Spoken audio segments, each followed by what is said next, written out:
잠시 기도하시겠습니다. 하나님, 오늘 저희에게 주시는 말씀에 이 시간 귀를 기울이고 하나님 앞에 섭니다.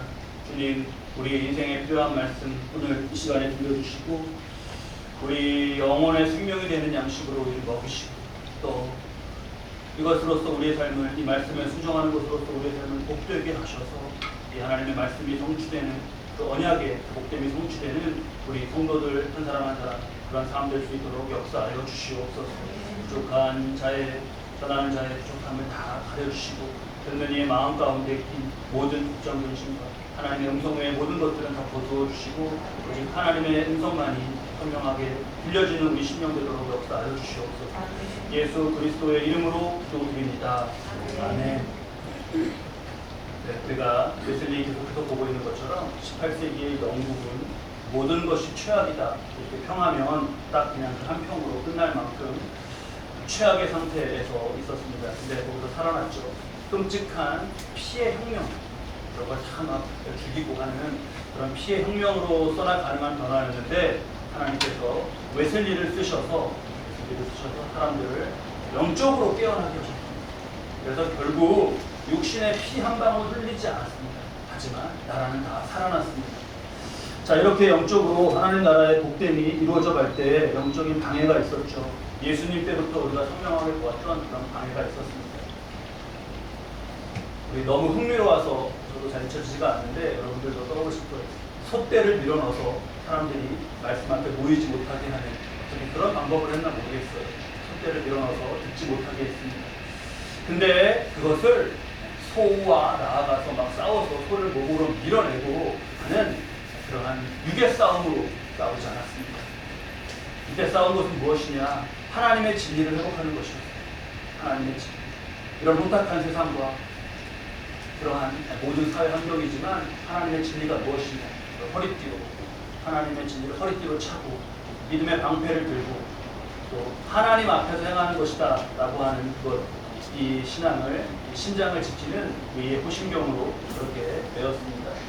하나님께서 나는 하나님께서 보혈로 씻으셔서 구원받게 하신 그런 자녀다 라고 하는 그런 구원의 확신, 그것으로서 머리를 지켰습니다. 생각을 지켰다는 것. 그리고 성령의 검, 말씀을 들고 하나님 앞에 뜨겁게 기도하면서 어디를 가든지 복음을, 신발을 신고 어디를 가든 뭐 신발을 무조건 신어야 하듯이 어디를 가든지 복음을 신으로 신고 가는 곳마다 전했습니다. 사람들은 변해갔습니다. 이제 오늘 보고 내일 보면, 다음 주에 보면 이 웨슬리를 통한 역사도 다 끝나게 되는데 여러 번 반복해서 말씀드려서 기억나시는 부분일 거예요. 영국의 타락. 빈민은 빈민대로, 부자는 또 부자대로 술로 살았습니다. 그러니까 차이는 값이 다른 술을 마신다는 것 뿐이었어요. 매춘, 그리고 범죄, 도박, 이것이 도시를 점령했습니다. 가정에서는 폭력이, 일터에서는 도박이 그냥 일상이었습니다. 늘 보면 이렇죠. 소돔과 고모라의 타락 때부터 인류의 역사 가운데 새로운 것이 등장한 것이 없습니다. 항상 죄로 인한 타락의 모습은 그냥 이런 것들이었습니다. 근데 그로 인하여서 망가진 영혼들을 하나님이 고쳐주신 거예요. 이 웨슬리가 말씀을 전하고 또 사람들이 귀 기울여서 듣는데요. 사람들이 이게 말씀이 막 가슴에 박혀가지고 견딜 수가 없었습니다. 그래서 그 집회장 회중석을 묘사한 그런 기록을 보면요. 집회에서 주로 일어난 현상 가운데 사람들이 대굴대굴 구르는 현상이 일어났습니다. 이전의 예배에서는 그런 모습을 찾아볼 수가 없었는데 사람이 막 그 집회장에서 막 대굴대굴 굴렀어요. 집회가 끝나고도 계속해서 울었습니다. 울고 회개했어요. 그 자리를 떠나지 않았어요. 그래서 가족들이 와서 데리고 가고 있어요. 또 어느 귀족 부인은 그 자리에 서서 하늘을 멍하니 바라보고 있는데 마치 그냥 동상 같았다 그런 기록이 있습니다. 그래서 이 귀족 부인이 돌아오지 않자 하녀가 찾으러 다니다가 와서 거기서 본 거예요. 하녀가 모시고 갔어요. 이러한 일이 일어나니까 이거 약간 이상한 모임이다 해서 경찰이 조사를 하고 하는데 그 현장이 어떤 모습인가를 조사하러 온 경찰이 그 자리에서 회심하고 돌아서는 그런 역사가 있었습니다. 지난번에 말씀드린 것처럼 내 환자가 이거 약 먹어야 되고 하는데 이 처방전 안 받으러 오고 병 다 나왔다 그러고 돌아다니니 이거 광신제가 되어서 큰일이다 하고 그 사랑이 많은 의사가 환자 찾으러 왔다가 거기서 그 의사가 또 회심하는 그런 역사가 일어났습니다. 몸이 피를 흘리는 혁명, 그게 아니라 영혼이, 신령이 피를 철철 흘리면서 거기서 정말 거듭나는 그런 역사 가운데 영국은 결국 살아난 것이었어요. 이런 그 영적 대각성의 모습, 여러분 여기서 우리가 관점을 좀 새롭게 이렇게 한번 보시죠. 뭐냐면 회중석이 막 이랬잖아요. 지금 회중석이 이런 놀라운 회중석에서 영적 각성이 일어나고 있을 때 설교단의 모습은 어땠을까요? 좀 이렇게 생각해 보는 거는 신선한 시간일 것 같아요. 회중석은 막 이래요. 근데 카메라를 딱 비춰서 설교단을 비추면 어땠을까요? 웨슬리가 정말 막 광적이다라고 보일 정도로 그렇게 외치고 큰 손짓과 발짓 회개하라 막 이렇게 하면서 그랬을 것 같습니다. 근데 그게 전혀 아니었습니다. 웨슬리는 일단 외치는 웅변식 설교를 싫어했습니다. 인위적이고 과장하는 것을 싫어했어요. 이후에 후배들을 교육하면서도 자연적인 목소리 이상으로 높이지 말아라. 이걸 강조했습니다. 저도 웨슬리 또 감리교회고 웨슬리 후예고 한데 저는 자연적인 목소리 이상으로 높이는지 낮추는지 잘 모르겠네요. 여러분 듣기 어떠셔요? 자연적으로 그냥 이렇게 말하는 거, 누구야 뭐 이렇게 하자 이렇게 말하는 자연적인 목소리 이상으로 높이지 말라 그랬어요. 본인도 그렇게 했습니다. 또 단어는 굉장히 쉬운 단어를 골라서 설교했어요. 일단 원고를 써서 집에 있는 하녀에게 읽어줬습니다. 하녀가 듣다가 단어를 모르는 게 있으면, 이해하지 못하는 게 있으면 그 쉬운 말로 바꿨어요. 저도 많이 그렇게 한다고 노력하는데 아무래도 막 한자어나 이런 게 나오죠. 근데 제일 쉬운 말로 바꿨습니다. 그러니까 정갈하고 명확하게 이렇게 그냥 차분하게 복음을 전해주는 거였어요. 근데 회중석은 그렇게 됐어요. 그게 얼마나 놀라운 할렐루야 놀라운 역사면서 회중석에 이것도 놀랍지만 또 설교단과 함께 봐도 어떻게 이렇게 설교를 하는데 이렇지? 라고 또 놀라운 그런 모습이었습니다.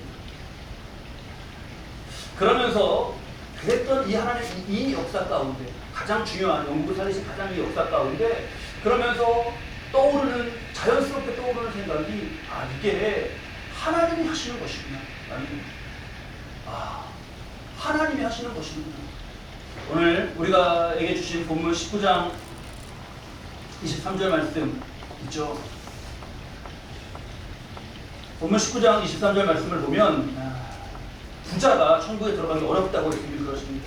그 당시에 부자는 하나님의 축복을 많이 받았기 때문에 가장 구원받을 부자인 걸 보면 이 사람은 구원받은 거구나 이렇게 알 수 있는 표시라고 했는데 예수님이 부자가 그렇게 어렵다고 낙타가 바늘기 들어가는 것보다 어렵다고 하시니까 제자들이 놀란 거예요. 그래서 부자가 그렇다면 누가 구원을 얻을 수 있습니까? 묻자 예수님께서 말씀해 주신 거죠. 우리 마태복음 19장 26절 말씀인데요. 우리 함께 읽겠습니다. 예수께서 그들을 보시며 이르시되 사람으로는 할 수 없으나 하나님으로서는 다 하실 수 있느니라. 그 회중석에 그걸 사람이 어떻게 하겠습니까? 근데 하나님이 하신 거였어요. 자, 여기서요 우리가 조금 더 들어가 보겠습니다.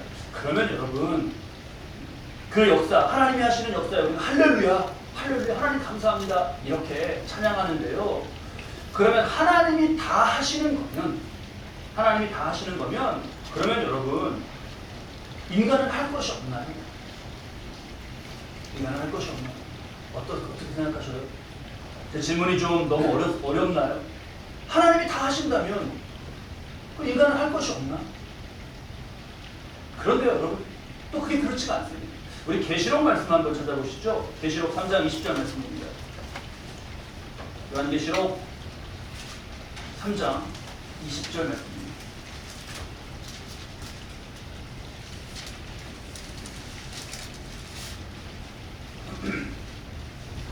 우리 요한계시록 3장 20절 말씀 함께 읽겠습니다. 볼지어다 내가 문 밖에 서서 두드리노니 누구든지 내 음성을 듣고 문을 열면 내가 그에게로 들어가 그와 더불어 먹고 그는 나와 더불어 먹으리라. 문은 누가 여는 거죠? 내가 여는 거예요. 내가. 예수님께서는 밖에서 두드리십니다. 우리 제가 주보에 이 말씀을 성화로 그린 그런 성화들이 여럿이 있는데 대표적인 성화를 실어놔봤습니다. 한번 여러분 주보 보시죠. 거기 보면은 그림이 있는데 제가 이게 좀 잘 찾아야 해서 큰 그림으로 우리 PPT로 부탁드렸어요. 앞에 한번 띄워놔 주셔요. 이 그림인데요. 좀 더 크죠.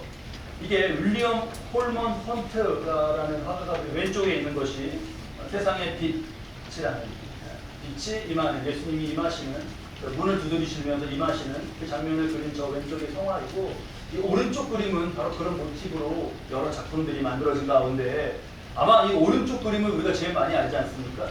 저 그림 많이 보셨죠? 문을 두드리시는 예수님이에요. 근데 이거를 크게 보고자 하는 이유가 뭐냐 하면 여러분 이 문을 좀 자세히 보십시오. 문. 저 문에 뭐가 없죠? 네, 맞아요. 저 문에 바깥으로 문을 열 수 있는 문고리가 있나요? 없나요? 문고리가 없어요. 아무리 찾아봐도 이거 작은 그림으로 보면은 저 밑에 이렇게 동그랗게 뭐 저 어디 있는쯤에 있는 저게 손잡이 아닌가 싶은데 저 그냥 모양이에요. 문 모양이에요. 밖으로 열 수 있는 손잡이가 없습니다. 안에서 열게 돼야 돼요. 열어야 돼요. 이거를 하나님이 하시는 일을 인간이 응답해야 되는 겁니다. 오늘 다시 마태복음 본문으로 돌아가서 마태복음 19장에 이 재물이 많은 청년도 예수님의 부르심에 어떻게 하죠? 두드리시면 어떡하죠? 22절에 그 청년이 재물이 많음으로 이 말씀을 듣고 근심하며 가니라. 떠났어요. 자, 이번에 우리가 웨슬리를 정말 다음 주까지 보면 차례 거쳐서 나눠서 보는데요. 제가 일부러 예수님의 생애를 중심으로 보고 거기서 하나님의 일행하심을 함께 보면서 신학적인 내용 어떤 그런 것들은 일부러 좀 각쪽 뺐습니다. 그런데 이제 마지막 지점쯤에서 우리가 정말 중요하게 크게 새겨야 되는 것은 좀 정리해서 나눠야겠어요. 웨슬리가 강조한 것 그것은 뭐냐 하면 이 인간의 응답, 이 인간의 책임 이것을 놓치지 않은 게 웨슬리 신학에서 굉장히 중요한 점입니다. 나의 응답, 나의 책임 이것은 무엇인가? 루터와 칼빈이 종교개혁을 했죠. 지금 이거 18세기의 영국보다 이전에 1500년대, 그러니까 16세기에 종교개혁, 르네상스 종교개혁 이런 거 우리 세계사 시간에 다 배우지 않았습니까? 루터와 칼빈이 종교개혁을 했어요. 예정을 얘기했습니다. 구원의 확실함을 얘기하면서 하나님께서 다 정해놓으시고 예정해 놓으셨다 이렇게. 하나님께서 하시는 거다. 이 점을 엄청 강조했습니다. 맞아요 여러분. 여러분 구원을 확신하시나요? 구원을 확신하시나요? 내게 구원의 확신이 있습니다. 감사해요. 하나님 그렇게 정말 전적으로 역사하셔서 나를 붙잡으시고 나를 구원하셔요. 내 믿음이 있어요 이게. 근데요 인간이 정말 죄인이고요. 인간이 정말 간사해요. 왜냐하면 내가 이게 구원이 확실하다 그러니까 그래? 다 정해놓고 그러셨어? 그럼 이거에 합당하게 살아가는 게 아니라 그러면 약간 이렇게 이런 걸 해도 이런 짓을 해도 이래도 괜찮겠지? 다 정해져 있다며 하면서 자꾸 멀어져 가는 거예요. 독일에서도 루터가 종교개혁한 독일에서도 이 똑같은 현상이 일어났어요. 종교개혁 후에 막 그렇게 다 뒤집어졌던 사람들이 슬슬 다시 뭐 어떻게 되는 거예요? 다시 타락하고 다시 아까 얘기했던 술과 도박과 그런 것으로 해요. 근데 이전보다 담대해요. 왜? 내가 이렇게 해도 다 예수님이 다 구원하시고 다 나는 정해져 있다며 막 이러면서 얼마나 이게 인간의 정말 그런 점을 우리가 안타깝게 봐야 돼요. 그래서 독일에서 그런 사설이 나왔어요. 사람들이 예수님이 술집에 술값을 다 미리 계산해 놓은 것 같이 생각한다. 마셔라 어쩌라 다 이거 하나님이 다 주님이 용서해 놓으셨어. 다 이거 죄 지어도 또 지면 어때요? 예수님이 다 용서해 주실 건데 이렇게 생각합니다. 이거 지금도 그렇습니다. 지금도 그런 이단 중에 그런 데가 있죠. 다 예수님이 용서해 줬고 다 그래서 더 이상 회개를 안 해요. 회개가 실려 있는데 아까 주기도성에서 죄 용서에 대한 회개를 주기도문 가운데 구했는데 주기도문을 안 해요. 그냥 그래서 어떻게 그런지 모르겠습니다. 영국도 여러분, 영국도 이렇게 나라가 영적으로 무너지고 현실적으로도 다 무너지고 있을 때에도 그때에도 영국의 국교는 뭐였게요? 국교는 성공회, 즉 기독교였어요. 자, 문제가 되는 부분이 어디냐면 인간의 응답, 인간의 책임입니다. 이것을 복원한 것을 웨슬리의 가장 신학적으로 높은 점으로 평가하고, 그래서 존 웨슬리에 이르러서 종교개혁의 부족한 부분이 완성됐다 이렇게 얘기해요. 이 약했던 그 책임의 부분을 강조했기 때문입니다. 자, 하나님의 은혜와 하나님이 하시는 거구나. 이 하나님의 은혜와 나의 책임. 여러분, 이 점에서 나는 어떻습니까? 나는 어떻습니까? 하나님이 에덴을 아담에게 맡기셨죠. 아담의 책임은 어떻습니까? 아담아, 너가 어떻게 그랬냐 그랬을 때 아담의 입에서 나온 말이 무엇이죠? 네? 네? 핑계죠. 아담의 입에서 나온 말이 뭐예요? 핑계. 하와가 이랬습니다. 너가 지금 어떻게 된 거냐고 하나님 물으시는데 하와가 이래요. 그럼 나는 어디 갔어요? 아담은 어디 갔어요? 넌 없는 거야? 왜 그럴 때가 쉽습니까? 하와한테 물어봐요. 하와야, 그럼 너는 왜 그랬냐? 하와는 어떡하죠? 뱀. 전부 자신이 없어요. 영적 이 대각성 집회 때 회중석에서 여러분 바닥을 굴렀던 사람, 태굴대굴 굴렀던 사람, 그리고 예배가 끝나도 돌아가지 못하고 하늘만 그냥 바라보고 서 있었던 사람, 적어도 그들은 이 책임의 문제에 있어서는 아담보다 낫고 하와보다 낫습니다. 그냥 그 앞에 어쩔 수 없는 이거 내가 어떻게 해야 되는가 하고 그냥 그 앞에 서 있는 거잖아요. 뭐 그들도 할 말이 왜 없겠습니까? 뭐 술 마시자는 친구가, 도박하자는 뭐 동료가, 아니면 이게 시대 풍조가 다 이랬기 때문에, 나는 어떤 상황 때문에, 나는 무엇 때문에, 그런 거 얘기할 게 왜 없겠어요? 그런 것도 아예 무시할 수 없습니다. 그렇지만 그게 내 책임을 다하지 못한 이유가 되는 건 아니죠. 자, 우리 한번 정말 이 지점에 서시죠. 나의 책임은 어떤 것인지. 근데 여러분, 여기서 제가 우리 책임을 그래서 다 하시죠. 그런 사람이 됩시다. 하나님 앞에 그렇게 하고 설교를 마친다면 돌아설 때 제 마음이 공허하고 또 찔림이 있을 것 같아요. 왜냐하면 그렇다고 그러면 누가 하나님 앞에서 나는 모든 책임을 다 했습니다, 이럴 수 있는 사람이 또 있습니까? 그럴 수 있는 사람이 있나요? 없죠. 아담은 우리가 얘기한 대로 아담은 정말 그런 안타까운 모습이었어요. 그렇게 되면 안 돼요. 하지만 요셉이나 다윗이나 뭐 다니엘이나 이런 사람들은 잘했습니다. 근데 그렇다고 그들은 그럼 완전했는가? 그것도 아니잖아요. 그러니까 이게 계속해서 이게 묵상과 이게 그럼 어떻게 인간을 해야 되는가? 꼬리에 꼬리를 물고 이어져요. 그러면 뭐냐 결국. 그러니까요, 계속 주님과 교제하면서 책임 있는 응답에 힘쓰면서 부족한 것은 또 주께 구하면서 계속해서 그렇게 나아가는 거예요. 그리고 계속해서 그렇게 나아가면서 점점 나아지는 거예요. 이거를 딱 두 글자로 성화라고 합니다. 성화. 웨슬리의 신학을 딱 두 글자로 맞축하면은 뭐게요? 바로 이 성화예요. 성화. 그냥 우리 신학은 다 복잡하니까 인간의 책임 그 부분하고 딱 그냥 두 글자로만 기억하면 웨슬리 신학, 뭐 더 이상 이제 신학을 얘기하지는 않습니다. 그것은 성화입니다. 성화. 디모데후서 3장 16, 17절 보면 뭐 성경에 대해서 말씀하시면서 이 성경이 어떻게 된 거냐, 이게 하나님의 감동으로 된 거다 그러면서 교훈과 책망과 바르게 함과 의로 교육하기에 유익하니 그러셨죠. 그러면 그렇게 교육한다라는 것은 그렇게 이 성경을 통해서 이 대상이 어떻게 된다는 거예요? 잘한다는 거예요. 이게 전제되어 있습니다. 성화되는 겁니다. 성화. 저 여러분, 우리 한번 돌아보시죠. 내게 주신 생명, 우리 21,600번. 저기 숨이잖아요. 이렇게 숨을 주시고 내 심장을 뛰게 하시고 이렇게 내게 생명 주셔서 살아있게 하시잖아요. 하나님. 내가 책임을 다하고 있는 거예요. 내게 주신 시간, 내게 주신 재능, 물질, 달란트 다 책임 있게 잘 감당해가고 있는가? 우리 근래 교회 상황을 보면 목사로서, 담임 목사로서 마음이 힘듭니다. 근데 또 함께 이렇게 해가시는 우리 성도님들 생각하면서 그게 또 큰 힘이 됩니다.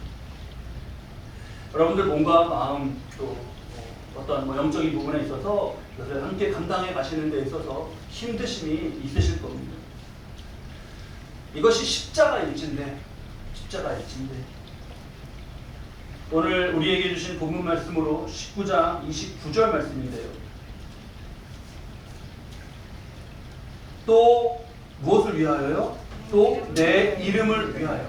이것이 바로 주님의 이름을 위하여 감당하는 것일진데 그 29절에 말씀하신 대로 여러 배를 받고 또 영생을 상속하리라. 이 복이 여러분 있으시기 바랍니다. 책임을 다하는 거죠. 그러면서 사람은 자라가고 성화되어 갑니다. 책임과 성화의 관계가 있어요.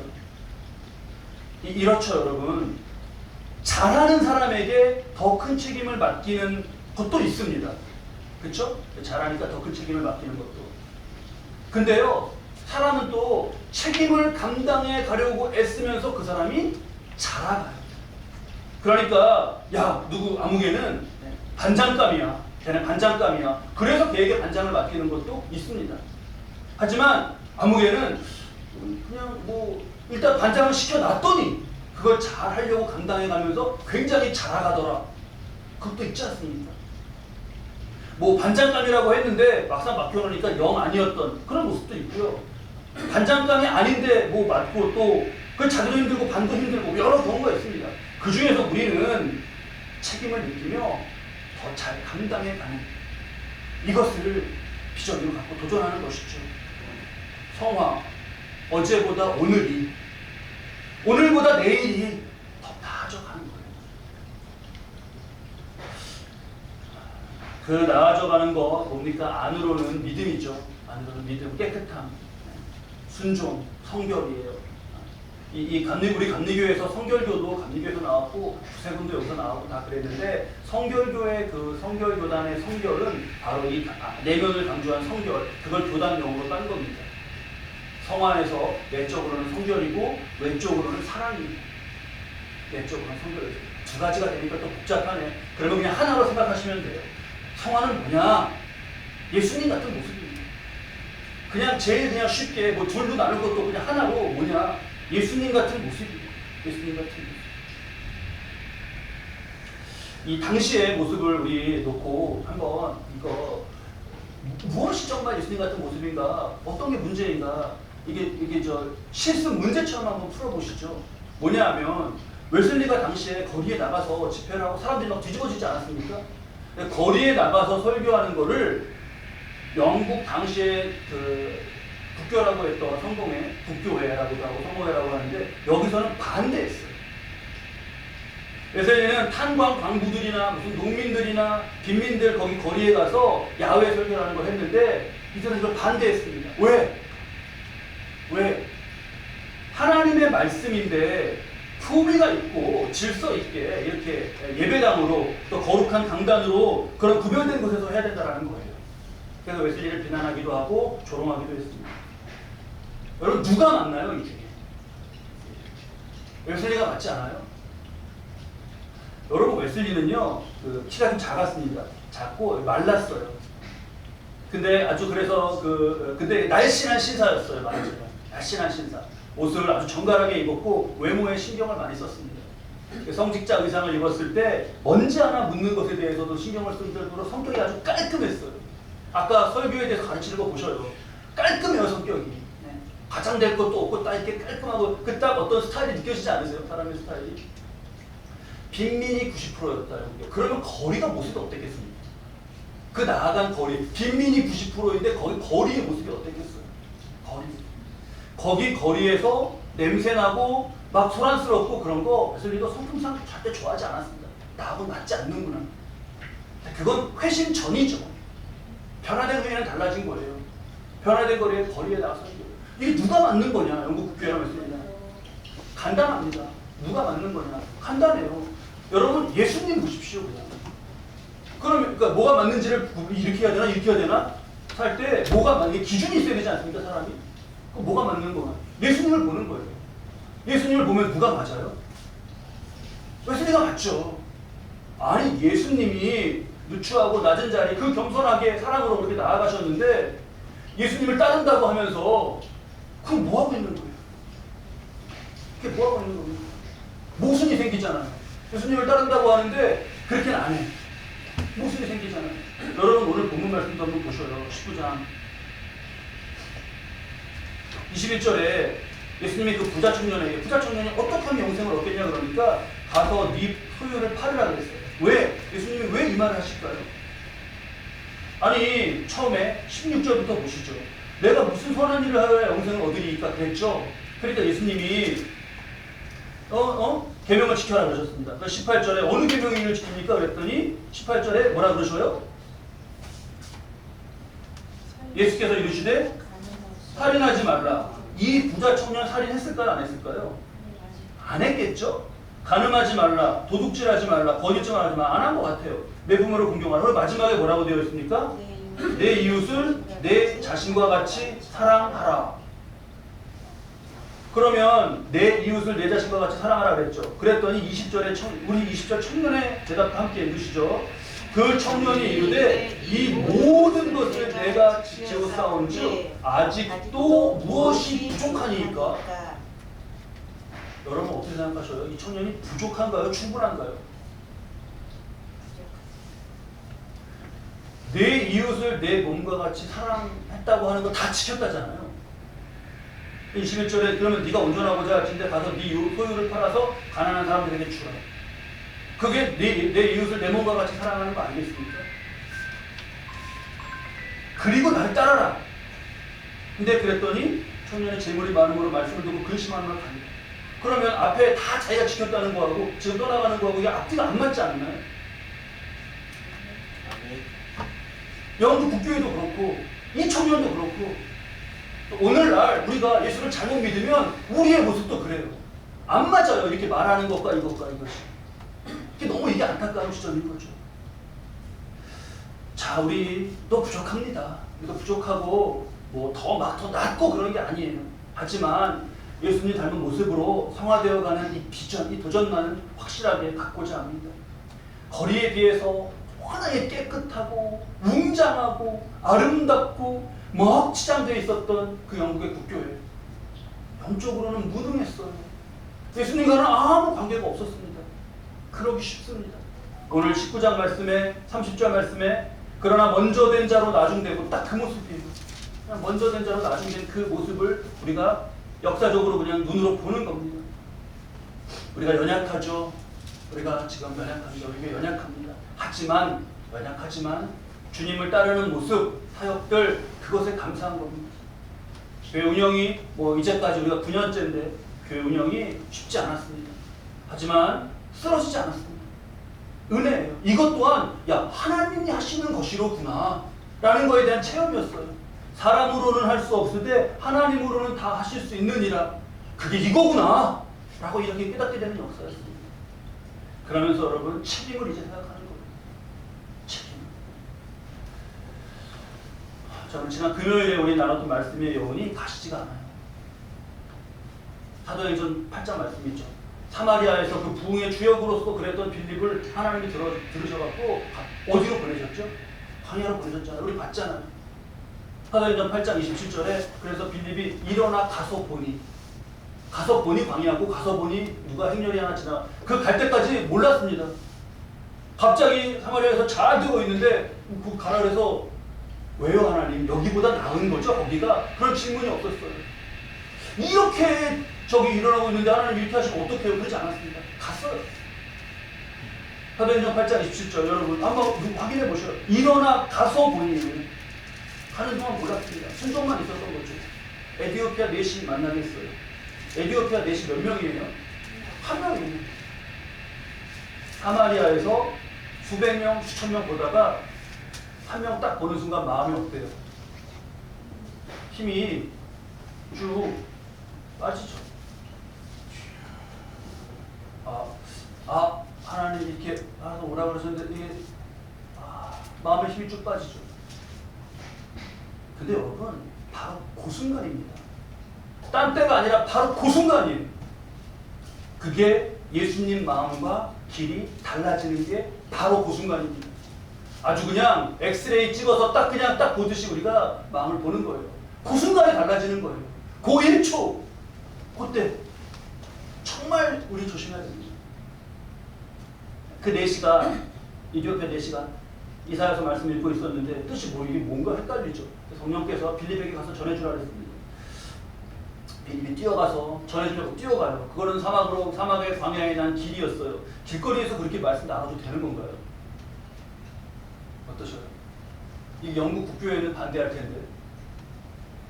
그렇잖아요. 웨슬리 길거리 나가 설교하고 반대한 것처럼 빌립이 가서 길에서 그렇게 하는 것도 안 돼. 하나님의 말씀은 구별된 여기 안에서. 그러니까 저희가 얼마나 이상한 말이었는지가 우리가 이걸로 또 알게 되는 거예요. 달려가서 전했습니다. 그때 너무 감동이에요. 수레에 둘이 앉은 거. 그 작은 수레에 넷이 앉고 빌립 앉고 그래서 말씀 전하고 그랬더니 감동되면서 마음이 열리면서 저기 가다 마치 물이 있네요. 세례를 받겠다. 하나님이 행하시는 것이 그 장면에서 보여요. 그리고 하나님이 행하시는 것뿐만 아니라 빌립의 책임이 보입니다. 그게 많이 영혼이 가시지 않고 도전이 되고 오늘 예수님의 말씀 나를 따르라 그러셨을 때 그냥 갔던 부자 청년 진정으로 따랐던 제자들 또 우리 교회의 현재의 모습 다 이게 오버랩되면서 제게는 큰 감동이 됐습니다. 다른 모든 삶의 자리도 여러분 이 관점으로 보면 내가 해야 될 일과 하지 말아야 될 일이 그냥 바로 그 자리에서 결정이 돼요. 예수님을 따르는 것, 예수님을 닮는 것이라는 이 기준으로 딱 놓고 나면 이렇게 해야 되나 이렇게 해야 되나 해서 그냥 결정이 됩니다. 자, 말씀을 마치겠습니다. 우리 생애 마지막에 우리 인생을 쭉 살아가는데 여러 가지로 이걸 질문하고 물을 수 있겠죠. 사람을 두고 따지는 여러 가지 질문 있습니까? 공부를 잘했냐? 아니면 돈을 많이 벌었냐? 적자냐? 흑자냐? 무슨 얼마큼까지 가봤냐? 무엇을 누렸냐? 여러 가지 질문 다 할 수 있습니다. 다 할 수 있어요. 하지만 생애 끝에 영적으로 남는 질문은 단 하나입니다. 예수님을 따라 살았나? 그것만 남습니다. 그리고 닮아갑니다. 자, 거리에서나 수레에서나 처하신 곳에서 우리가 처하게 되는 곳에서 단 하나의 질문, 예수님을 따르고 있는가? 그랬는가? 이 질문 앞에 우리가 꼭 바르게 서시고 부족하지만 모자라지만 그래도 대답이 네, 그러고자 했습니다. 이 대답이 예스인 그런 저 여러분의 삶이 되시고 그런 삶 가운데 하나님은 하실 수 있느니라 하나님의 역사가 흘러가시기를 주님의 이름으로 축원합니다. 우리 이 시간에